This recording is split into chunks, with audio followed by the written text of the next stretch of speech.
বৈষম্য বিরোধী ছাত্র আন্দোলনের মধ্যে আপনি আসলে যুক্ত হবেন কিনা, এটা হবেন কিনা, জয় বাংলা নিয়ে আসলে আপনার মতামত আমরা একটু শুনে নিতে চাই, যেহেতু প্রশ্নটা উঠেছেই।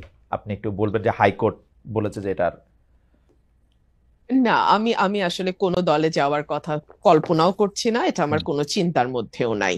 ওকে, আর দ্বিতীয় যে প্রশ্নটি, জয় বাংলা স্লোগান, দেখুন হুম, পুরাটাই তো পলিটিসাইজ হওয়া। এই যে আপনি না আলাদা আলাদা ভাবে কোনো প্রতিষ্ঠানকে রক্ষা করতে পারবেন না।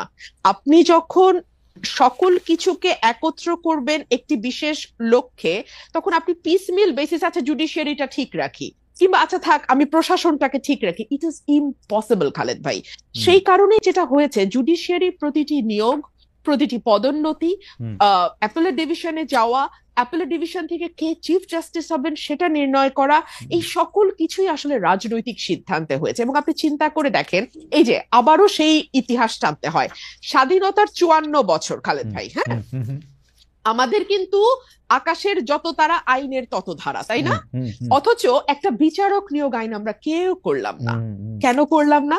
কারণ আমরা না আসলে আমাদের খাস বল্টু পিল্টু লালটুকে হুম, বিচারক হিসেবে দেখতে চাই। হুম, এবং আমি চাই যে যখন আমি ক্ষমতায় আসব, হুম, তখন আমার যা যা মামলা যে হুম, যেভাবে হলে আমার হুম, সুবিধা হয়, রায়গুলো শেষে ভাবে হবে। হ্যাঁ, হাসিনা একেবারে নগ্ন ভাবে করেছে বলে না হুম। আমাদের কাছে একেবারে চোখে মনে হয় যেন খুব মানে বেশি আমাদের কিন্তু কিন্তু চোখে কিন্তু লেগেছে। ব্যারিস্টার ফারহানা, আপনি যতবার এই কথা বলেছেন, ততবারই আপনাকে এই কথা শুনতে হয়েছে না যে বিএনপি কি তার আগের আমলে করে নাই? আপনি যাদের লালটু পল্টু ঝন্টু মন্টুর কথা বলেছেন, যতবার বলেছেন ততবার তো আপনাকে একই প্রশ্ন বলতে হয়েছে যে বিএনপি কে এটা করে নাই কিনা।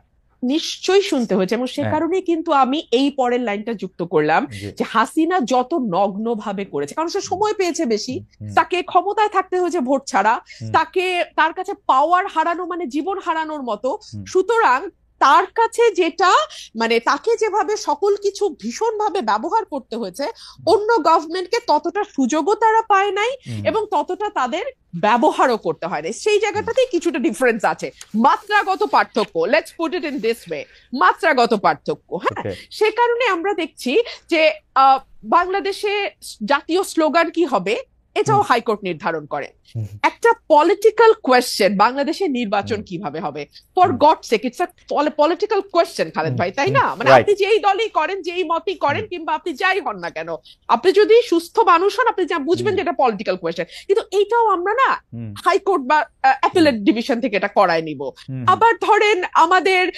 সংবিধান, সংবিধানকে আমরা মোটা দাগে হুম, একটা পারিবারিক বইয়ের মতো করে ফেলবো। হুম, আমরা যা যা চাই তার সবই সংবিধানে থাকবে, এবং হুম, এমন সব অদ্ভুত প্রপোজিশন আমরা সংবিধানে দেব যে আমরা সামনে ভবিষ্যতে যত সংসদ আসবে, সেই সবগুলো সংসদকে আমরা বেঁধে ফেলার চেষ্টা করব।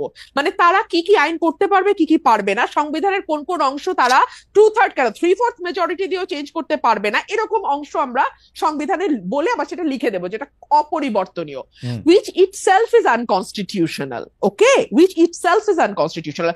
সো এগুলোর মধ্যে দিয়ে তো বাংলাদেশ গেছে। সে কারণে আমি মনে করি খালেদ ভাই যে আমরা না একটা একটা ঝাঁকি খেয়েছে বাংলাদেশ, হুম, মানুষ, হুম, দেশ, রাষ্ট্র, সরকার ঝাঁকি খেয়েছে। কিন্তু এই ঝাঁকিটাতেই যে আমরা একেবারে ঠিকঠাক ফিটফাট হয়ে বিলাতি কায়দার ওয়েস্টমিনিস্টার গণতন্ত্রে হুম, অভ্যস্ত হয়ে যাব, কিংবা ইভেন ঘরের পাশের ভারতের গণতন্ত্র আমরা বুঝে যাব, হুম, এটা ভুল। ওকে, আমাদেরকে আরো অনেক দূর যেতে হবে খালেদ ওকে, ভাই, ওকে, অ্যাটলিস্ট ভারতের পর্যায়ের একটা গণতন্ত্র এবং হুম, প্রাতিষ্ঠানিকীকরণের দিকে যেতে আমাদের আরো 50-100 বছর সময় লাগবে। এবং সে কারণে আমি আমার আগের সেগমেন্টের কথা ধরে হুম, আমি একটু হুম, সূত্র ধরে বলি, যে আমাদের মতন মানে ধরেন অ্যাজ অন টুডে আমার হুম, আমার যে ভূমিকা, হ্যাঁ, হুম, এটার জন্য আমাদের মতন মানুষদেরকে কিছুটা প্রাইস পে করতে হবে, পে করতে হুম, করতে করতে করতে এক সময় গিয়ে, হুম, সেটা আজ থেকে মেবি 70 বছর 80 বছর পরে, হুম, হয়তো দলগুলোর ভেতরে সেরকম ডেমোক্রেসির চর্চা আসবে, হয়তো রাষ্ট্রের ভেতর সেরকম ডেমোক্রেটিক ভয়েস আমরা পাবো, যেটা একটা স্মুথ ডেমোক্রেসিকে সাপোর্ট করে।